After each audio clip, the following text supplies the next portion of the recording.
नमो नमः। सर्वेषां सुप्रभातम्। अद्य माननीय प्रधानमन्त्रिमहोदयस्य श्री नरेन्द्रमोदीमहोदयस्य एकः सन्देशः भवतां समक्षम् उपस्थाप्यते। अयि भोः मित्राणि, अधुना भारतदेशस्य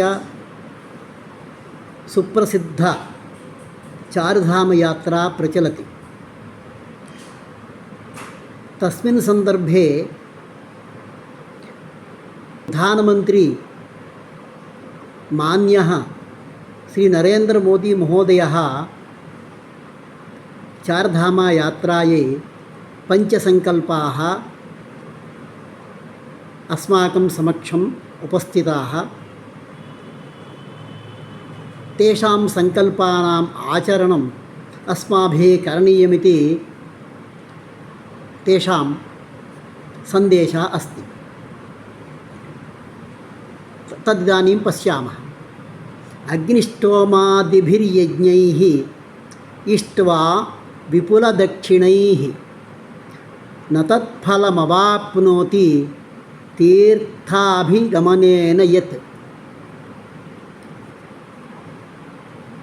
बृहद्यज्ञैः दानैश्च अस्माकम् अपारं पुण्यं मिलति, किन्तु तीर्थयात्राभिः अस्माकं ततोप्यधिकं पुण्यं लभते।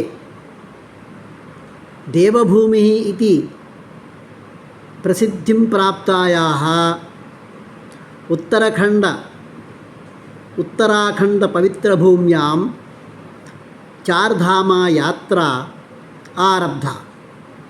बाबा केदारनाथदर्शनेन सह चतुर्णां पुण्यक्षेत्राणां दर्शनार्थं या यात्रा विधीयते स भारतदेशस्य नित्यसांस्कृतिकचैतन्यस्य प्रतीकरूपेण तिष्ठति।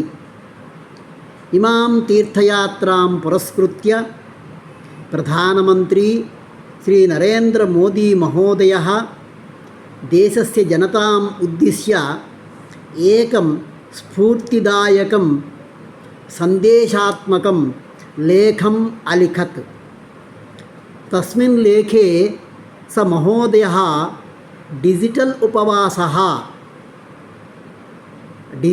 उपवासः पालनीयः इति, अर्थात् न्यूनातिन्यूनं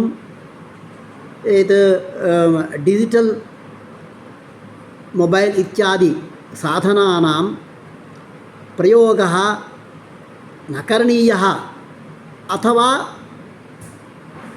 न्यूनातिन्यूनं करणीयः इति तेषाम् अभिप्रायः अस्ति। अतः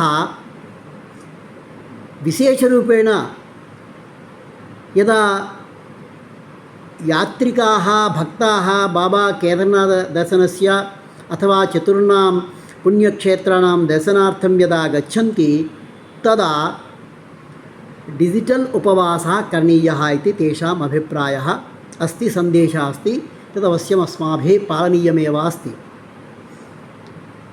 यतोहि डिजिटल् उपवासं यदा कुर्मः तदानीं तत्रत्यं प्रकृतिसौन्दर्यम् आस्वादयितुं प्रयत्नं विधातुं वयं शक्नुमः। अस्मिन् सन्दर्भे स महोदयः अथोनिर्दिष्टानां पञ्च सङ्कल्पानां स्वीकरणाय न्यमन्त्रयत्। तत्र प्रथमः अस्ति परिशुभ्रतायाः प्रथमं प्राधान्यं। पुण्यक्षेत्राणि तीर्थक्षेत्राणि यदा वयं गच्छामः तेषां परिसरप्रान्तेषु स्वच्छता अस्माभिः पालनीया। द्वितीयमस्ति प्रकृतिपर्यावरणं प्रति श्रद्धा, पवित्रहिमालयान् प्रति सुन्नितत्वेन व्यवहरन्तु, प्रकृतिसमतुल्यतां रक्षन्तः पर्यावरणपरिरक्षणाय सहकुर्वन्तु। तृतीयः संकल्पः सेवा, सहयोगः, सामरस्यञ्च। यात्रिकाः अथवा भक्ताः प्रतिदिनं यस्मिन् कस्मिन्नपि रूपे अन्येषां न्यूनातिन्यूनम् एकं सेवाकार्यक्रमम् आचरन्तु। एवं रूपेण एकं लक्ष्यं संस्थाप्य यात्रा करणीया इति। चतुर्थमस्ति वोकल् फॉर् लोकल् इत्यस्य प्रोत्साहः। भक्ताः अथवा यात्रिकाः प्रतिदिनं यस्मिन् कस्मिन्नपि रूपे भवतां समस्तस्य प्रयाणस्य व्ययः भवति, तस्मिन् व्यये न्यूनातिन्यूनं 5% व्ययः क्षेत्रीय अथवा प्रान्तीय उत्पत्तीनां कृते व्ययं कुर्वन्तु। पंचमः संकल्पः अस्ति क्रमशिक्षणं, रक्षणं, संयमनं च। माननीयस्य प्रधानमंत्री महोदयस्य अयं मुख्यः सन्देशः अस्ति।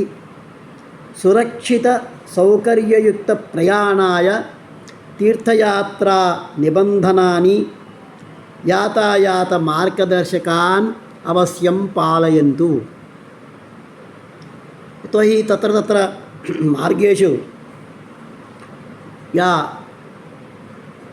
रूल्स् एंड रेग्युलेशन्स् इत्युक्ते यातायात मार्गदर्शकाः भवन्ति, तदनुसारमेव भवन्तः अवश्यं पालयन्ति चेत्, अग्रे गच्छन्ति चेत् भवतां यात्रा शुभयात्रा, सुखयात्रा, सुखदयात्रा च भवति इति महोदयस्य, प्रधानमन्त्रिणः नरेन्द्रमोदी महोदयस्य तत्र अभिप्रायः अस्ति। अयम् अत्यन्तम् उपयुक्तः सन्देशः अस्ति, अस्माभिः अवश्यं पालनीयः इति भवतां कृते तत्र निवेदनं कृत्वा अहं तिष्ठामि। नमो नमः, धन्यवादाः। जयतु भारतं, जयतु संस्कृतं। नमो नमः।